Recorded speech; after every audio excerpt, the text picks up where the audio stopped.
ও বান্দা ওই জিহ্বাটা তো তোর মা বানায় নাই, তোর বাবায় বানায় নাই, তোর জিহ্বাটা বানাইছি আমি আল্লাহ। ওই জিহ্বা দিয়া তুই মা কয়া ডাকো বাধা নাই, বাবারে বাবা বলে ডাকো বাধা নাই। কিন্তু মাঝে মাঝে যদি তুই একবার আল্লাহ বলিয়া জবান দিয়া ডাক দিতি, আমি আল্লাহ তোর ডাকে সাড়া না দিয়া পারতাম না। আমি আল্লাহ কুদরতের নজর দিয়া তাকায় থাকি। ও বান্দা তোর জবান দিয়া কখন তুই আল্লাহ বলিয়া ডাক দিবি, আমি তোর জবানের দিকে নজর দিয়া থাকি রে গোলাম। আমার ছেলে নাই যে আমাকে আব্বু বলে ডাকবে, আমার মেয়ে নাই যে আমার আব্বু বলে ডাকবে, আমার কোনো স্ত্রী নাই আমাকে স্বামী বলে সম্বোধন করবে। আমি আল্লাহ বানাইছি আদর করে মানুষ। আমি আল্লাহ তোর জন্য আসমান বানাইলাম। ও বান্দা তোমার জন্য জমিন বানাইলাম, তোমার কাজের জন্য আমি সূর্য বানাইলাম, তোমার ব্যবহারের জন্য আমি চন্দ্রের আয়োজন করলাম, তোমার জন্য ফসলের আয়োজন করলাম, তোমার জন্য বাতাসের ব্যবস্থা করলাম। দুনিয়াতে যা কিছু দেখো সব তোমার জন্য বানাইছি। কিন্তু বান্দা একবারও চিন্তা করছনি আসমান আমার জন্য, জমিন আমার জন্য, পাহাড় আমার জন্য, নদী আমার জন্য, গরু আমার জন্য, আল্লাহ পাক বাতাস বানাইছেন আমার জন্য, চাঁদের আলো সূর্যের আলো আমার জন্য বানাইছেন। একবারও কি চিন্তা করছো আমারে কেন বানাইছেন?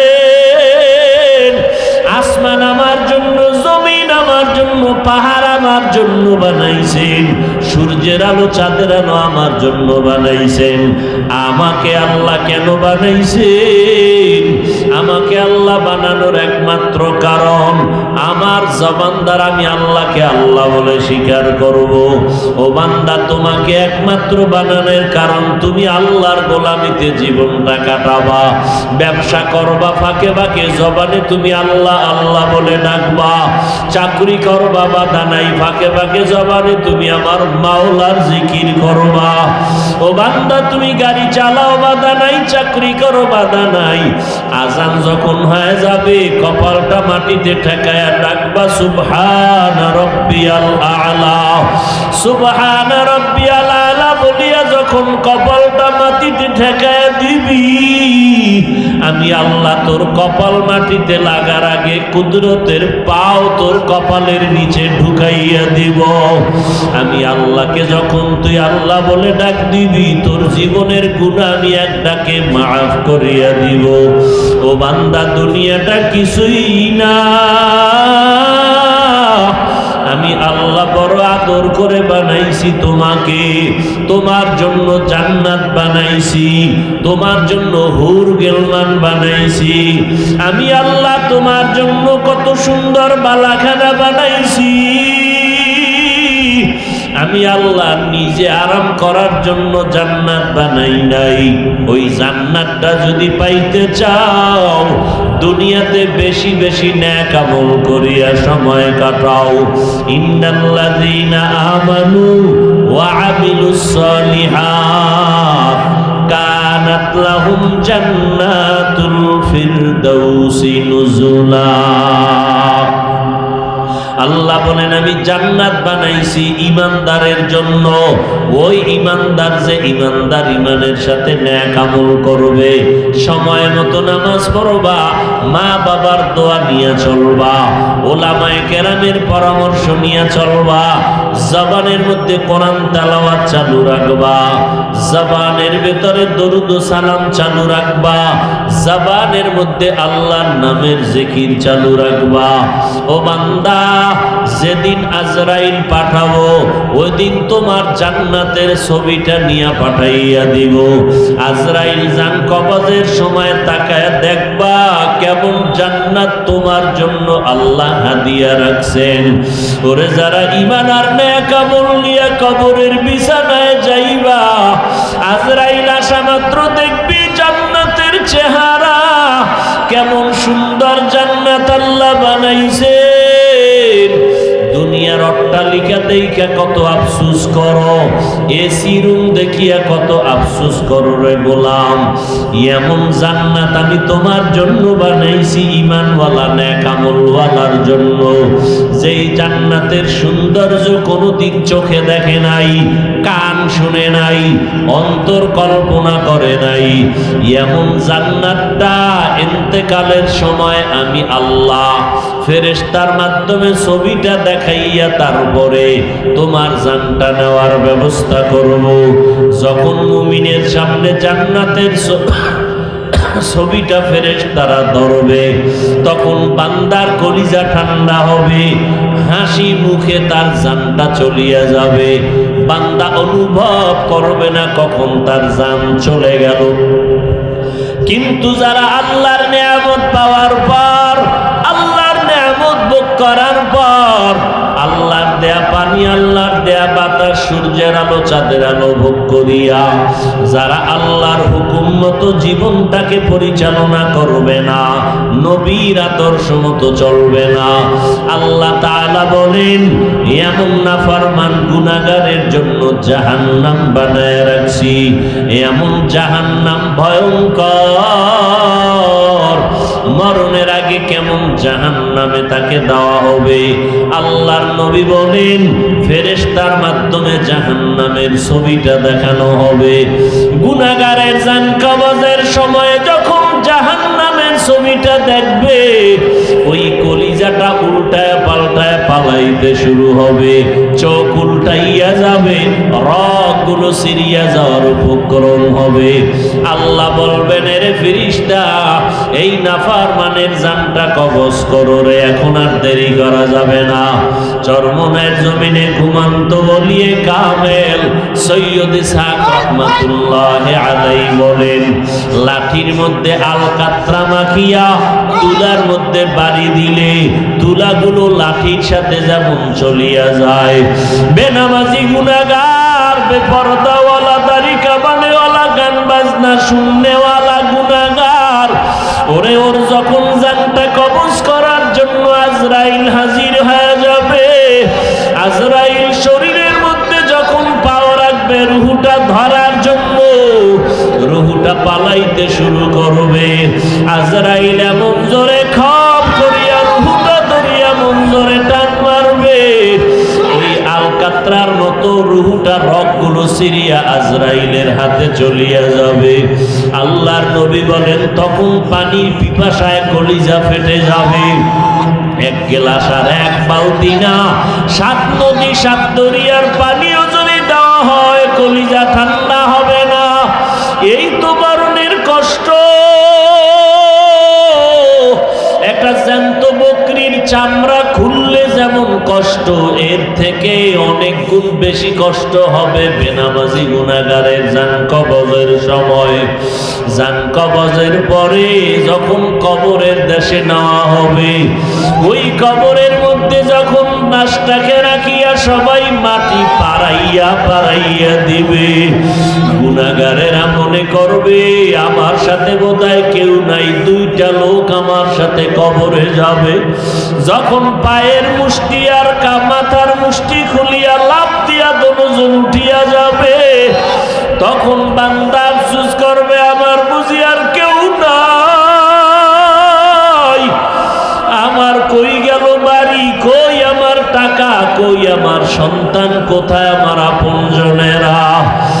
এখন আমার ডানে মাটি, বামে মাটি, উপরে মাটি, নিচে মাটি, একটা ছিদ্র নাই, কোনো আলো নাই, অন্ধকারের ঘর।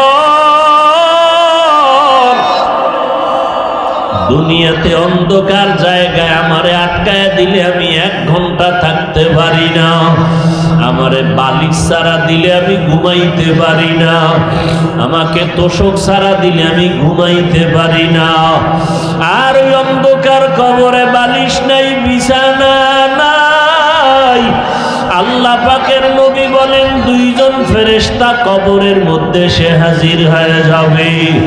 এরপরে মাথার মুষ্টি খুলিয়া বসাইয়া তিনটা প্রশ্ন করবে।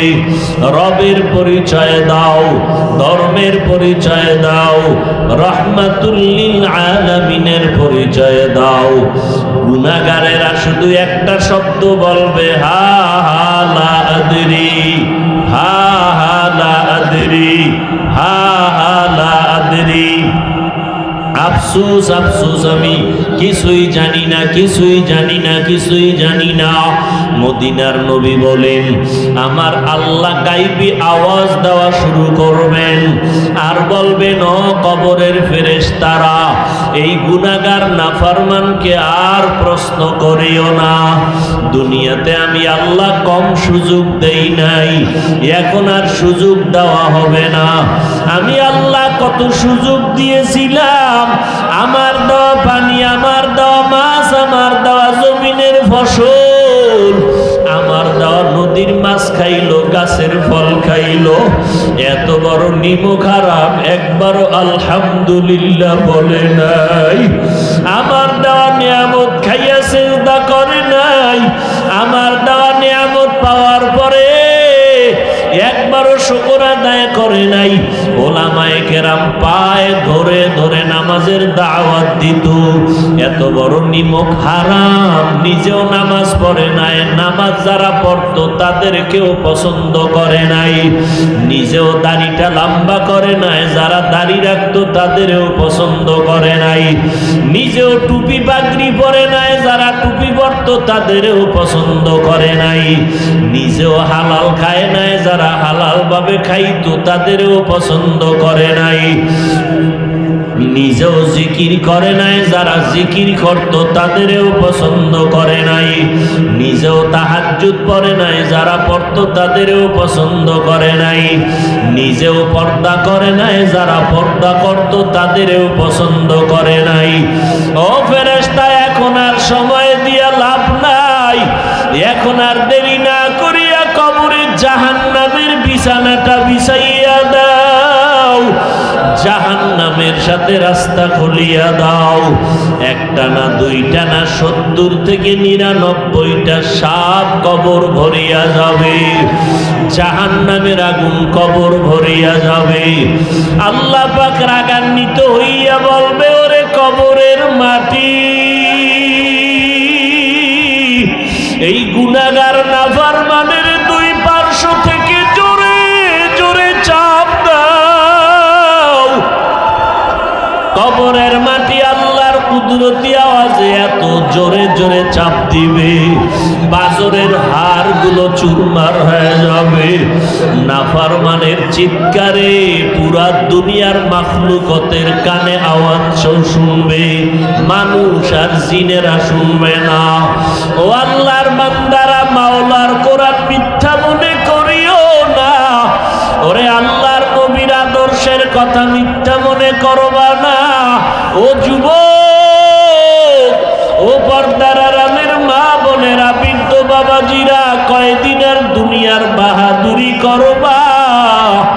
এই জমিনে নমরুদের মতো কত বড় বাহাদুর চলিয়া গেল, ফেরাউনের মতো বাহাদুর চলে গেল, সাদ্দাত, কারুন, হামানের মতো কত বাহাদুর চলে গেল, আল্লাহর সাথে পাল্লা দিয়া আগাইতে পারে নাই। ও যুবকেরা, কয়দিনের রং তামাশায় পড়িয়া জাহান্নামের দিকে চলবা? একটা মশার কামড় সহ্য করতে পারি না, বেতের বাড়ি সহ্য করতে পারি না, গুনাহ নিয়ে কবরে গেলে দুই পার্শ্বের মাটির চাপ কেমনে সহ্য করবার যুবক? ওই কবরে জাহান্নামের আগুনের গরম কেমনে সহ্য করবা? এখনো সময় আছে, তওবা করে নাও। দুই ফোঁটা চোখের পানি ছেড়ে কান্না করো আর আমার মাওলাকে ডাক দাও, রে মালিক, এই ময়দানে আমার মতো গুনাহগার কেউ নাই। আমার গুনার খবর আমার মাও জানে না, বাবাও জানে না, ভাই বোনেরা কেউ জানে না। আমার গুনার খবর জানলে কেউ আমাকে সম্মান দিত না রে আল্লাহ। গুনার কারণে আমার হাত না পাক, আমার চোখ না পাক, আমার জিহ্বা না পাক, আমার অন্তর না পাক। ও আল্লাহ, এই গুনাহ নিয়ে কবরের বিছানায় যাইতে চাই না রে মালিক। আয় আল্লাহ, গুনাহ থেকে তওবা করতে চাই। ও আল্লাহ, আপনি আমাকে তওবার তৌফিক না দিলে পারবো না। শয়তানের ধোঁকায় আমি ব্যর্থ হয়ে যাই। ও আল্লাহ, গুনার কারণে দিলটা পাথর, চোখে পানি নাই। ও আল্লাহর বান্দারা ডানে বামে দেখো কার চোখে পানি। পারলে হাতটা বাড়াইয়া কান্নাওয়ালার থেকে দোয়া নিয়েও কপাল খুলে যাবে। আল্লাহর কাছে গুনার কথা স্মরণ করিয়া ক্ষমা চাও। মনে মনে আল্লাহকে বলতে থাকো, আল্লাহ, এই দুনিয়াতে কত আপনজনের হারাইলাম, কত বন্ধু বান্ধব চলে গেল। আজকে থেকে আর তোমার বিরুদ্ধে যাব না, নবীজির আদর্শের বাহিরে চলব না, মা বাবার বিরোধিতা করে গুনাহগার হব না, ওলামায়ে কেরামের পরামর্শ নিয়ে নবীর তরিকা মেনে চলব, 5 ওয়াক্ত নামাজ আর ছাড়ব না, আর দাড়ি কাটব না, আর আলেম ওলামাদের বিরোধিতা করব না। আয় আল্লাহ, জীবনে গুনাহ তো কম করি নাই। আয় আল্লাহ, গুনার কারণে এখন চারদিকে অন্ধকার। আজকে থেকে তওবার নিয়ত করে ফেললাম, আর গুনার কাছেও যাব না রে আল্লাহ। ও যুবকেরা, মাওলার কাছে 2 ফোঁটা চোখের পানি ছেড়ে তওবা করে নাও। ও বৃদ্ধ বাবাজি, তওবা করে নাও। তোমার আমার মতো কত যুবক এই চোখের সামনে কবরে লাশ হইয়া চলিয়া গেল। বাসের নিচে, পানির নিচে কত লাশ আর লাশ। কোন দিন মরণের ডাক আসবে বলা যায় না। ও সাহাবায়ে কেরামের মতো আমলওয়ালা তো কেউ নাই। জান্নাতের টিকিট পাইলেন দুনিয়ায়, এরপরেও নামাজে দাঁড়ায় দাঁড়ায় আবু বকর কান্না করেন জাহান্নামের আযাবের ভয়। ওমরে ফারুক জান্নাতের টিকিট পায় জীবন ভর কান্না করলেন জাহান্নামের ভয়। উসমান রাদিয়াল্লাহু তাআলা আনহু কান্না করে জীবন কাটাইলেন জাহান্নামের ভয়। সমস্ত সাহাবায়ে কেরাম কান্না করে কাটাইলেন। অথচ আজ তোমার আমার চোখে পানি নাই। আল্লাহর নবী বলেন, ইবকু ফা ইল্লাম তাবকু ফাতাবাকু। বেশি করে কান্না করো, কান্না যদি না আসে বাহানা করো, তাতেও সওয়াব হবে। কারণ দুনিয়ার ঘরে আগুন লাগলে পানি ছাড়া যেমন ঠান্ডা করা যায় না, গুনাহের কারণে যদি কবরে জাহান্নামের আগুন জ্বলিয়া উঠে, চোখের পানি ছাড়া জাহান্নামের আগুন ঠান্ডা হবে না।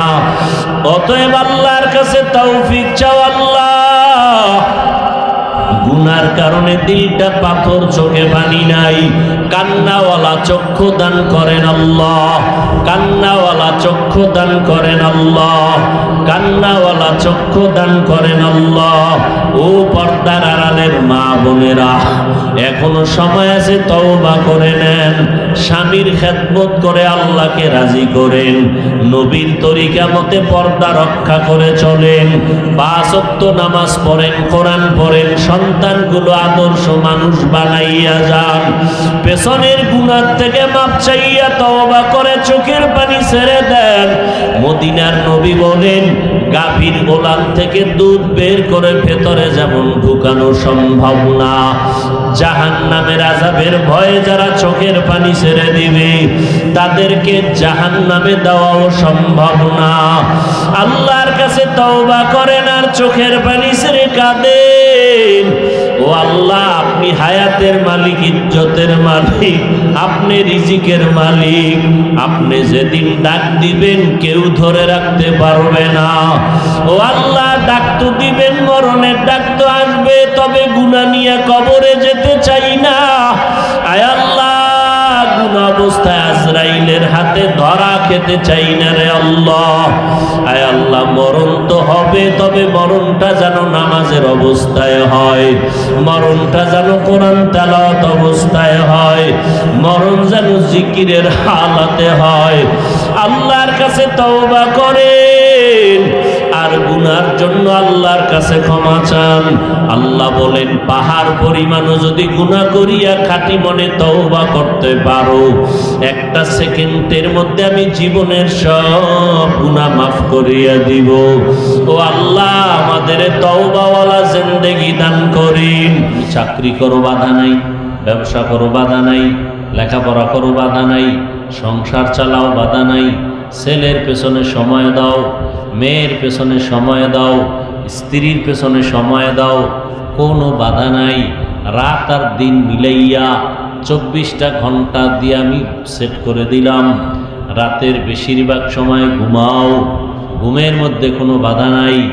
এশার নামাজ পড়ে ঘুমাইও, আবার ভোর রাত্রে উঠো, সন্তানের হক আদায় করো, স্ত্রীর হক আদায় করো, প্রতিবেশীর হক আদায় করো, কর্মচারীর হক আদায় করো, ব্যবসার হক আদায় করো। ডাক্তারি পড়বা বাধা নাই, ইঞ্জিনিয়ারিং পড়বা বাধা নাই, প্রফেসর হওয়া বাধা নাই, সাংবাদিক হও বাধা নাই, ময়দানে কৃষিকাজ করো নিষেধ নাই, রাস্তায় গাড়ি চালাও বন্ধ করা লাগবে না, সব ওপেন, অনুমতি দেওয়া। কেমন অনুমতি? 24টা ঘন্টার ভিতরে 22 ঘন্টা সময় সব তোমার। কয় ঘন্টা বাকি রইল? কত? মাত্র 2টা ঘন্টা সময় আলাদা কইরা তোমার কল্যাণে ব্যয় কইর। 22 ঘন্টা তো ব্যবসায় দিছো, চাকরিতে দিছো, মাইয়ার পিছনে, ছেলের পিছনে, বউয়ের পিছনে, প্রতিবেশীর পিছনে, ব্যবসার পিছনে, লেখাপড়ার পিছনে 22 ঘন্টা সব শেষ। এটার কোনো ভ্যালু নাই, পাওয়ারলেস, ভ্যালুলেস। কিন্তু 2টা ঘন্টা 22 ঘন্টার মধ্য থেকে তোমার কল্যাণে রিজার্ভ রাখো। কয় ঘন্টা? তাও একসাথে না, একত্রে তোমার সময় 2 ঘন্টা দেওয়ার টাইম নেই, সুযোগ নেই। তাহলে কি করবা? কয় এটার ভাগ কইরা কইরা দাও। সকালবেলা ফজরের সময় 20 মিনিট, 20 মিনিট সময় দিয়া 4 রাকাত নামাজ। এরপরে তুমি দোকানে যাও, ব্যবসায় যাও, চাকরিতে যাও। দীর্ঘ টাইম চাকরি ব্যবসায় থাকার কারণে ক্ষুধা লাগছে, দুপুর হয়ে গেছে, খানা খাইতে যাইবা। ফাঁকে গিয়া ওযু গোসল করিয়া আবার 20 মিনিট সময় দিয়া 10 রাকাত নামাজ পড়িও তোমার কল্যাণে। আবার তুমি ঘুমাও, আবার একটু রেস্ট নিয়ে দোকানে যাও, চাকরিতে যাও। আবার একটু তুমি আসরের সময় রেস্ট নাও। 4 রাকাত নামাজ পড়তে 20টা মিনিট সময় দাও। আবার দোকানে যাও। আবার মাগরিবের সময় 5 রাকাত নামাজে 20 মিনিট তোমার কল্যাণে দাও। সুন্দর করে ওযু বানায় নাও। আবার নামাজ পড়ে দোকানে যাও। আবার এশার নামাজের সময় আসো, একটু নাস্তা করো 20 মিনিট সময় দিয়া, 9 রাকাত নামাজ পড়ো। দোকানটা বন্ধ করে ঘরে যাও, ছেলে মেয়েকে সময় দিয়া ঘুমাও। ঘুম থেকে উঠিয়া আবার ফজরের নামাজ আদায় করে নাও। এই 20 minute 20 minute 20 minute 20 minute 20 minute করে 5 বারে ফজরের 4, যোহরের 10, আসরের 4, মাগরিবে 5, এশায় 9, মাত্র 20 মিনিট 20 মিনিট করে 5 ওয়াক্ত নামাজে তোমার কল্যাণে সময় ব্যয় করো। যদি মোহাব্বত লাগাইয়া করতে পারো, এই নামাজ 5 বেলার বিনিময় আমি তোমার ব্যবসা, তোমার চাকরি, তোমার লেখাপড়ার হিসাব নিব না, বিনা হিসাবে জান্নাত দিয়া দিব।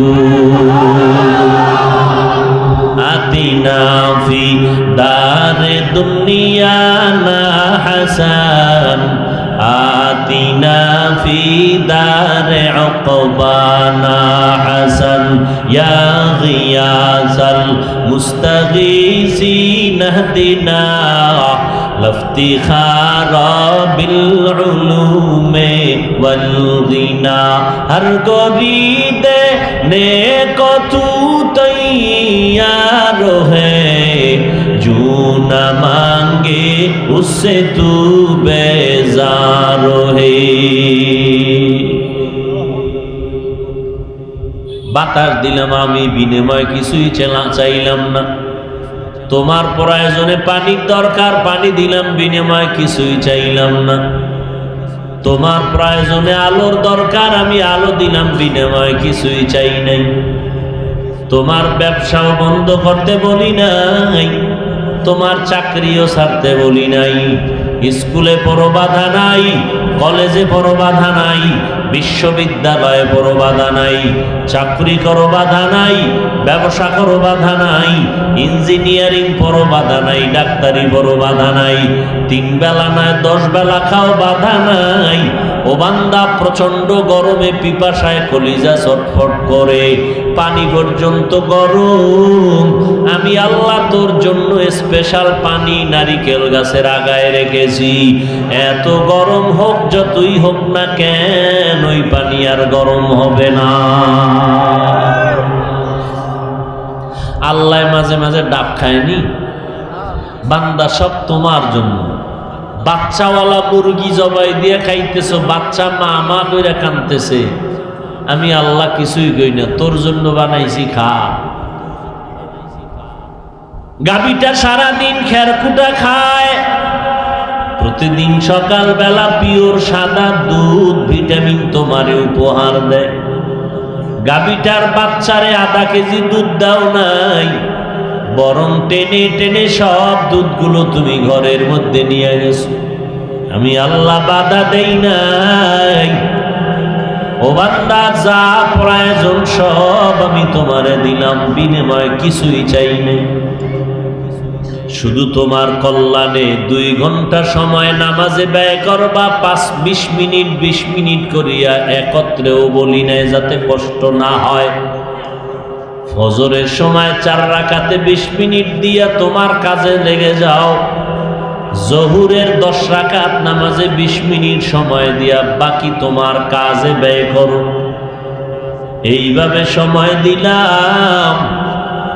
এত কিছু দেওয়ার পর বিনিময় কিছুই আমি চাই না। সময় মতো 5 বেলার নামাজ আদায় করবি, মা বাবার খেদমত করিয়া দোয়া নিবি, আলেমদের পরামর্শ নিয়ে চলবি, আল্লাহর হুকুম মতো নবীর আদর্শ মতো চলবি। এত কিছু দেওয়ার পর যারা আমার হুকুম মতো নামাজটা পড়বি না, আমি আল্লাহ তোরে সোজা হাতে ছেড়ে দিব না। এমনি ছেড়ে দিব? এত বিশাল আসমান আমি বানাইছি, জমিন বানাইলাম 7টা, আসমান 7টা। জমিন থেকে আসমান পর্যন্ত 500 বছরের দূরত্ব, এক একটা আসমান 500 বছরের মতো মোটা। এক আসমান থেকে আর এক আসমানের মাঝখানে ফাঁকা জায়গা 500 বছর। এইভাবে 7টা আসমান বানাইছি, 7টা জমিন বানাইছি মাত্র 6 দিন। আর তোর মতো বান্দা 1-1.5 কেজি ওজনের মানুষটারে নাপাক পানির থেকে মায়ের গর্ভে বানাইতে সময় নিছি 6 মাসের বেশি। এত বিশাল আসমান আর জমিন বানাইতে মাত্র 6 দিন সময় নিলাম। আর তোমার মতো বান্দাটারে আমি আল্লাহ 1-1.5 কেজি ওজনের বান্দাটারে মায়ের গর্ভে আমি 6 মাসের বেশি সময় লাগাইলাম কেন? আমি আল্লাহ তোরে বড় আদর করে বানাইছি। কারণ আসমান আমার জন্য বানাই নাই, জমিন আমার জন্য বানাই নাই, চন্দ্র সূর্য আমার জন্য বানাই নাই। আমি আল্লাহ তোরে আমার গোলামির জন্য বানাইছি। আমি আস্তে আস্তে বানাইছি যাতে তোর চেহারাটা সুন্দর হয়, যাতে তোর হাত পা গুলো সুন্দর হয়। এ বান্দা, দুনিয়াতে আসবি, দেখ একই মায়ের সন্তান 5টা, কারো চেহারার সাথে কারো চেহারার মিল নাই, কারো কণ্ঠের আওয়াজের সাথে অন্যের কণ্ঠের আওয়াজ আওয়াজে কোনো মিল নাই। ও বান্দা, তোরে আমি এত আদর করে বানাইছি, আমি আল্লাহ তোর জন্য জান্নাত বানায়া রাখছি। আমি আল্লাহ এত আদর করিয়া বানানোর কারণ আমি তোরে বেশি মহব্বত করি। তুই দুনিয়াতে আসার পর দাঁড়াইতেও পারো না, বসতেও পারো না, আম্মু কইয়া ডাকতেও পারো না, আব্বু বলিয়া ডাক দিতে পারো না, খানা লাগবে বলতে পারো না, পানি লাগবে বলতে পারো না। শুধু তোর একটা পুঁজি কান্নার আওয়াজ, কান্নার আওয়াজ আর কান্নার আওয়াজ। তোর এই কান্নার আওয়াজের মধ্যে তখন তুই কি চাও, আমি তোর মায়ের মধ্যে একটা চুম্বুক লাগায় দিছি। তোর কান্না দিয়া কখন কি চাও তোর মা বুঝতে পেরে তোর আশা সব পূরণ করে দেয়। আমি আল্লাহ পাক তোর সময় মতো দাঁড়ানোর সুযোগ দিলাম, হাঁটতে পারো না হাঁটার মতো শক্তি দিলাম, কথা বলতে পারো না কথা বলার শক্তি দিলাম, খাইতে পারো না খাওয়ার জন্য দাঁতের ব্যবস্থা করে দিলাম। ও বান্দা, খাবি বাধা নাই, মাকে মা বলে ডাকবি বাধা নাই, তোর আব্বাকে আব্বা বলে ডাকবি বাধা নাই, পানি পান করবি খানার প্রয়োজন খা বাধা নাই। তুই যখন জিহ্বাটা নাড়াইয়া মাকে মা মা বলে ডাক দাও, মায়ের কলিজা ঠান্ডা হয়ে যায়। তুই যখন জবানটা নাড়ায়া আব্বাকে আব্বা বলে ডাক দাও, বাবার কলিজা ঠান্ডা হয়ে যায়।